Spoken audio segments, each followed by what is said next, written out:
E vamos para mais um episódio de O Guardião da Meia-Noite, um livro de Rubens Saraceni, inspirado por Pai Benedito de Aruanda. Parte 4.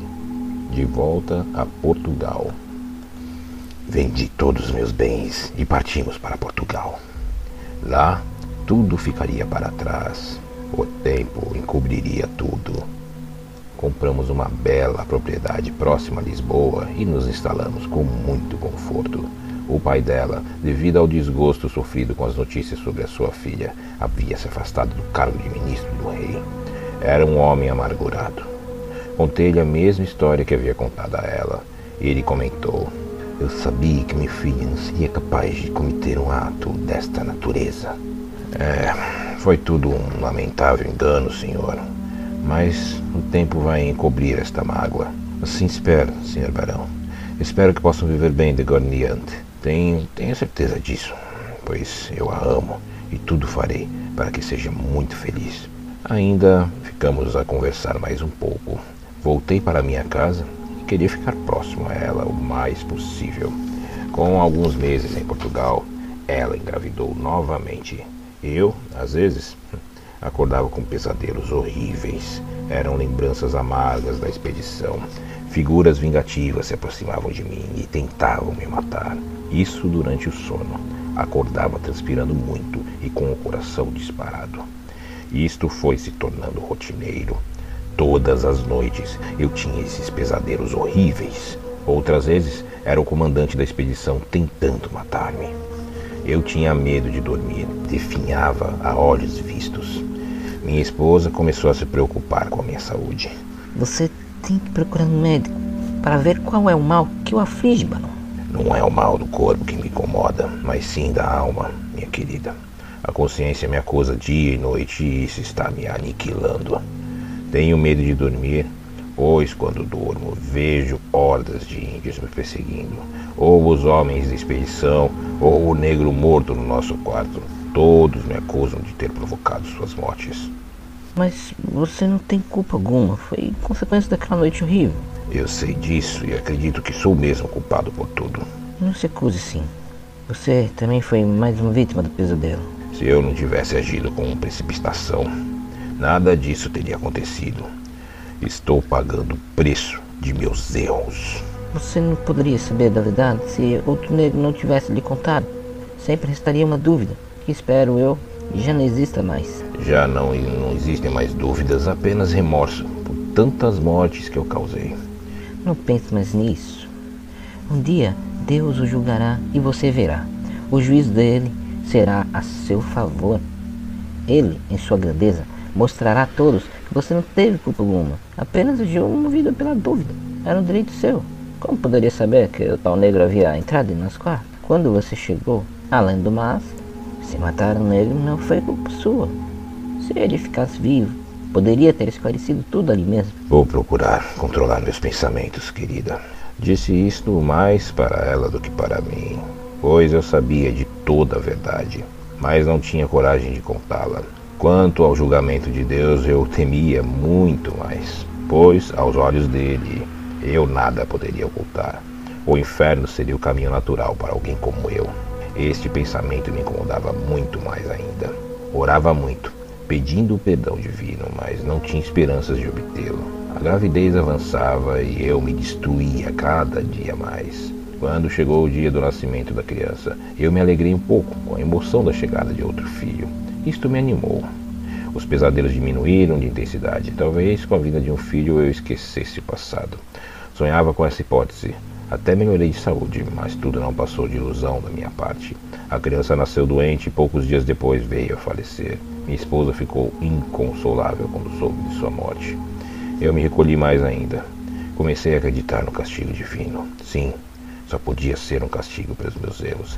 Já havíamos perdido um filho que era saudável até eu chegar na aldeia e causar tantas mortes. Não achava outra explicação para as duas crianças morrerem sem motivo algum, que não uma maldição divina. Este pensamento foi se tornando insuportável. Os pesadelos voltaram com intensidade redobrada. Não me alimentava, nem conseguia dormir mais do que 1 hora seguida, sem sofrer acusações dos mortos. Minha esposa tentou me animar um pouco. Vamos, querido, não se bata tanto com a morte do nosso filho. Talvez seja o destino. Para frente, teremos outro. Muitos casais tiveram filhos que morreram logo após o nascimento. Não somos os únicos. Nada, respondi. Não tinha vontade de conversar. Ela ainda insistiu comigo. Resolvi contar-lhe a verdade. Vou contar-lhe toda a verdade, querida esposa. Depois verá que sou o causador da morte de nossos filhos e de tantos outros. Que verdade? Perguntou curiosa. A morte do negro, dos índios e dos homens da expedição. Você já falou disso antes. Disto sim, mas como tudo começou, não. Foi só por causa da invasão do nosso quarto por aquele negro. Seria bom se fosse só isso. O que você não sabe é que fui eu quem mandou o negro entrar em seu quarto naquela noite. Como? Não estou compreendendo. Eu lhe contarei tudo, acalme-se. Eu comecei a falar da minha obsessão por ela, não ser mais virgem. Quando casamos e como encarei a sua recusa e lamentações durante a viagem, até chegamos à colônia. Quando terminei de falar, ela nada disse. Dos seus olhos corriam lágrimas em abundância. Após algum tempo, conseguiu falar. Eu lhe juro por tudo o que é de mais sagrado que jamais havia sido tocada por homem algum. Eu alimentava o sonho de entrar para um convento da Virgem Maria e ser uma freira mariana. Foi por isso que chorei antes de me entregar a você. Como pôde duvidar da minha virgindade? Por que não acreditou em mim? Será que eu dava mostras de ser uma esposa leviana? Eu sinto muito. Sou o maior culpado por todo o seu sofrimento. Espero que me perdoe algum dia. Não é para mim que deve pedir perdão, mas sim para Deus, por ter causado a morte de tantos inocentes. É por isso que eu me martirizo tanto. Minha consciência não tem paz. Acusa-me o tempo todo. Além do mais, após seu desaparecimento naquela noite, eu descobri que a amava. Sim, eu a amo muito, minha querida esposa. Eu o amei nos últimos tempos. Achei que era um homem bom, mas agora não tenho certeza de mais nada. Por que tem que me contar tudo isso agora, que eu já havia esquecido todo o sofrimento que passei? Eu não consegui ocultar mais. Sou culpado pela maldição que paira sobre nossas vidas. Que Deus me perdoe. Com a voz dura, ela respondeu. Duvido que ele faça. Somente o inferno abrirá suas portas para recebê-lo. Quando morrer, do céu não deve esperar nada. Nos seus olhos não havia mais lágrimas, apenas frieza e desprezo por mim. Ela apanhou suas roupas, joias e algumas coisas de uso pessoal e foi para a casa de seus pais. Eu havia perdido a única coisa que me importava neste mundo. Sim, ela era tudo para mim, e sem sua presença não valeria a pena viver. Tranquei-me no quarto e chorei muito. Eu estava muito fraco e em poucos dias não tinha mais forças para me mover. Sentia-me um morto-vivo, com a consciência a acusar-me dos crimes cometidos por uma desconfiança idiota. Sabia agora que ela era pura quando se casou comigo. Sabia também que a amava muito. Foi o destino que me conduziu até Portugal para torná-la minha esposa. Não tive dignidade de acreditar nela quando me jurou ser virgem. Não tinha mais noção do tempo. Sabia que estava trancado no quarto há muitos dias. Não sabia se era dia ou noite e nem conseguia me mover na cama. Sentia dores em todo o corpo. Lentamente, uma lassidão foi me envolvendo. Consegui dormir um pouco, mas logo acordei com pancadas na porta e com gritos que me mandavam abri-la. Abraão, abra esta porta, por favor. Ouvi também a voz da minha esposa pedindo-me que fosse abrir a porta. Animei-me com sua presença. Tentei me levantar, mas não consegui me mover. Estava paralisado pela fraqueza. Vamos derrubar a porta, falou alguém. As portas eram muito resistentes. Tinham um grande ferrolho atravessado no meio. Com um machado, começaram a despedaçá-la e eu nada podia fazer para ajudá-los. Por mais que eu me esforçasse, não conseguia mover um dedo. 1000 pensamentos passaram pela minha mente. Talvez Deus tivesse me castigado e paralisado meu corpo. Sim, só podia ser isso. Por fim, a porta foi derrubada. Vi meu sogro e minha esposa com alguns empregados. Quando entraram no quarto, taparam as narinas. Meu Deus, ele está morto há dias, falou ela. Sim, o cheiro está muito forte. Acho melhor providenciarmos um enterro o mais breve possível. Eu ouvia, mas não acreditava no que dizia. Comecei a falar também. Ei, eu não estou morto, querida. Ajude-me a levantar. Ainda posso caminhar. Só estou muito fraco. Ela olhava em meus olhos, ainda falou. É uma pena não ter se confessado antes de morrer. Sim, filha. Acho que sua alma vagará por muito tempo no purgatório. Papai, ele deve ter sofrido muito por causa do remorso que o atormentava. Foi um castigo justo, minha filha. Alguém que fez tudo o que ele fez só pode ter o inferno como morada eterna. Não diga isto, papai. Ele já sofreu bastante por ter errado. Duvido. E quanto aos inocentes que morreram por sua estupidez, terá que pagar por isto também. Deus nunca o perdoará pelo que fez. Vamos embora. Vou mandar que enterrem logo o corpo, pois o mau cheiro está insuportável. Como deve ter sofrido, papai. Olha, seu corpo está imperioso. Morreu de fome e de sede. Pagou pouco do que devia. O resto o inferno se encarará de cobrar. Ele saiu na frente. Ela ainda olhou meus olhos. Nesse instante ainda, eu tornei a falar. Querida, não estou morto. Só estou muito fraco e não posso me mover. Ajude-me a levantar, por favor. Ela estendeu suas mãos em direção ao meu rosto. Pensei que iria me ajudar, mas não. Apenas tocou meus olhos. Senti um incômodo quando seus dedos foram colocados sobre os meus olhos. Instintivamente eu os fechei e abri. Ainda ouvi ela dizer: Durma seu sono agora, barão. Chega de ficar com os olhos abertos, com medo de seus pesadelos. Eu não quero dormir, eu preciso de ajuda. Ela virou as costas e saiu do quarto. Eu gritava seu nome. Creio que tive uma crise nervosa e comecei a chorar. Não era possível que ela fosse tão cruel a ponto de não me ajudar agora. Algum tempo depois controlei-me. Afinal, era um direito dela não me ajudar. Eu a havia feito sofrer tanto injustamente. Quando já estava conformado com a situação, levei outro susto. 2 homens com lenços no rosto entraram com um caixão tosco no quarto. Tiraram a tampa e um comentou com o outro: Candri, hein? Um barão rico, como ele morrer desta forma? Sim, deve ter sido horrível, não? É, morrer sendo abandonado deve ser a pior das mortes.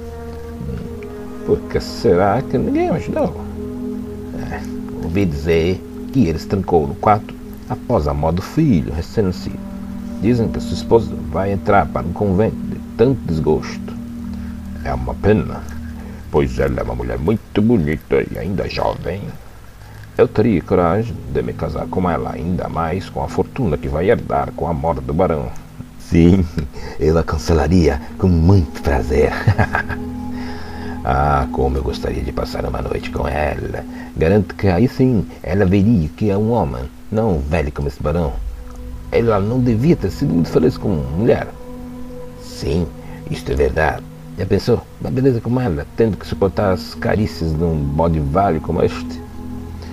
Nunca conheceu o prazer que um homem de verdade poderia ter lhe proporcionado. Caíram na gargalhada.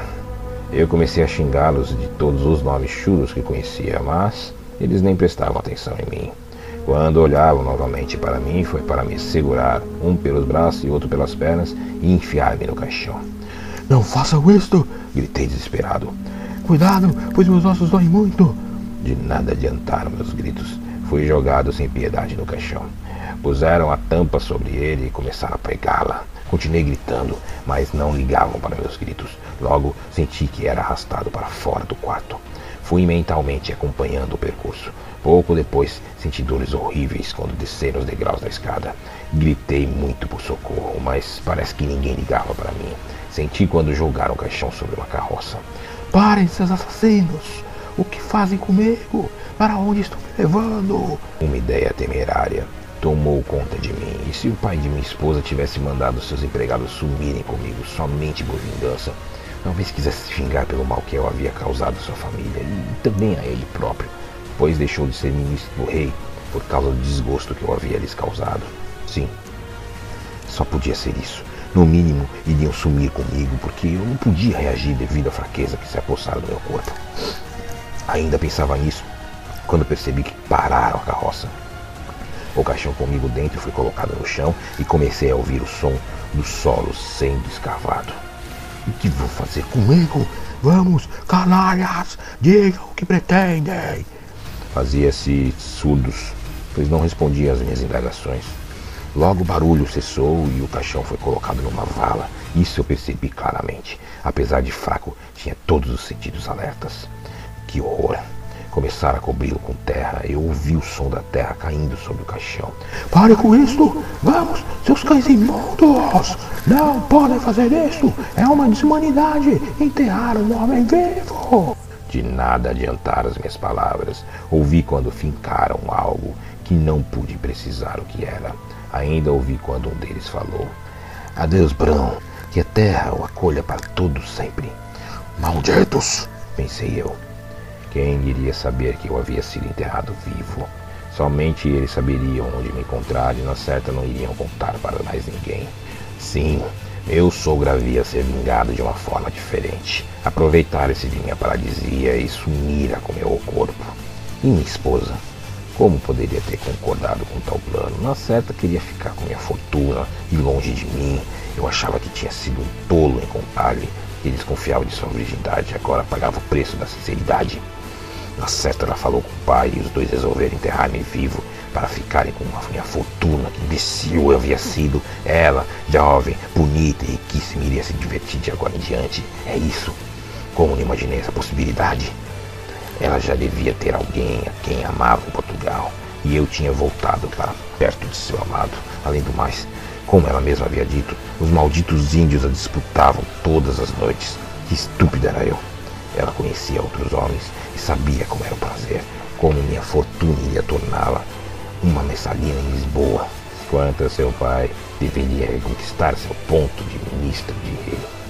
Tudo isso graças à minha fortuna. Sim, deviam ter arquitetado um belo plano para se livrarem de mim. Afinal, eu não era mais necessário, já estava velho mesmo. O que uma jovem de 17 para 18 anos muito bela iria querer com um homem de quase 50 anos? Talvez preferisse ser disputada por muitos rapazes, tal como quando esteve entre os índios. Para eles, seria muito fácil dizerem que eu havia falecido de desgosto pela morte do filho recém-nascido. Sim, nem filhos para atrapalhá-la tinha agora. Era totalmente livre e eu facilitara tudo ao ficar paralisado pela fraqueza. Como podiam dizer que eu estava morto? Na certa, disseram aos conhecidos que eu já estava morto há muitos dias, como eu os ouvira dizer, apenas para não terem que me mostrar a ninguém. Sim, tiveram uma ideia perfeita para se livrar de mim. Eu os amaldiçoei com todo o meu ódio. Que traição eu havia sofrido. A mesma falsidade de antes do casamento. No mínimo, o pai consentiu em dá-la a mim em casamento porque sabia que ela já não era mais uma virgem. O tolo e rico barão apareceu para salvar as aparências. Chamei-me de idiota muitas vezes, porque fui me meter em tamanha enrascada. Não podia ter continuado no Brasil e usufruído tranquilamente dos encantos das jovens que eram minhas amantes. Estúpido barão, dizia eu. Mas e agora?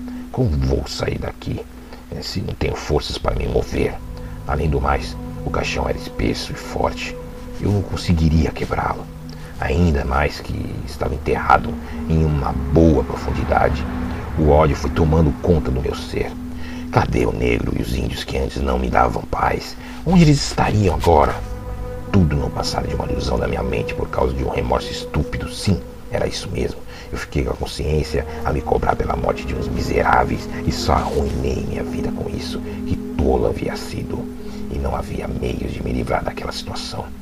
Quem sabe, se eu orasse a Deus pelo seu socorro, sim, Deus é bom, e iria se compadecer do meu sofrimento, não iria concordar em sua infinita bondade com o tamanho crime praticado por parte daqueles dois. Não, no mínimo, ele me salvaria daquela situação horrível. Comecei a orar com grande fervor. Fiz todas as preces que conhecia, por muitas vezes. Orei também a todos os santos e santas que conhecia. Sim, alguns deles poderiam, num ato de misericórdia, fazer com que alguém cavasse ali e encontrasse o caixão. Depois de muito tempo orando, ouvi alguém cavar o solo. Não era perto ou acima, mas estavam cavando. Sim, Deus e os santos haviam ouvido minhas preces. Uma alma piedosa, guiada por mãos divinas, vinha em meu socorro. Na certa iria cavar todo lugar até me encontrar. Isso era certo, pois Deus ouvira minhas preces. Algum tempo depois cessaram os golpes no solo. Achei que não iriam me encontrar. Ouvi alguém falando algo, mas A distância não me permitia entender o que falavam. Gritei bem alto, quem sabe ouviriam, apesar de eu saber que o som chegaria até eles, pois o caixão fazia um eco muito forte. Isso significava que o som não se propagaria. As vozes cessaram. Achei que haviam desistido de procurar por mim. Continuei orando e orando sem parar. Como eu amava a Deus e os santos. Às vezes eu tinha crises de desespero e chorava muito. Não conseguia conter o pranto naquela situação. As dores aumentaram muito. Começaram a surgir feridas em meu corpo. Tinha aspecto horrível. Aos poucos foram aumentando de tamanho. Eu podia senti-las crescendo. Quantas dores eu sentia, gritava por socorro e ninguém me ouvia. Já não conseguia orar a Deus. Sentia minha carne sendo devorada por vermes. Que horror! Eu sentia andando por minha pele. Entrei em choque. Aquilo era algo que eu não havia imaginado. Sim, eu estava isolado em um caixão. Os vermes iriam me deixar igual a um cadáver, todo carcomido. As dores foram aumentando de intensidade, mas o pior estava para vir. Fim de mais um episódio. Os vermes iriam me deixar igual a um cadáver, todo carcomido. As dores foram aumentando de intensidade, mas o pior estava para vir. Fim de mais um episódio. Até a próxima. O próximo episódio será Continua a Tragédia.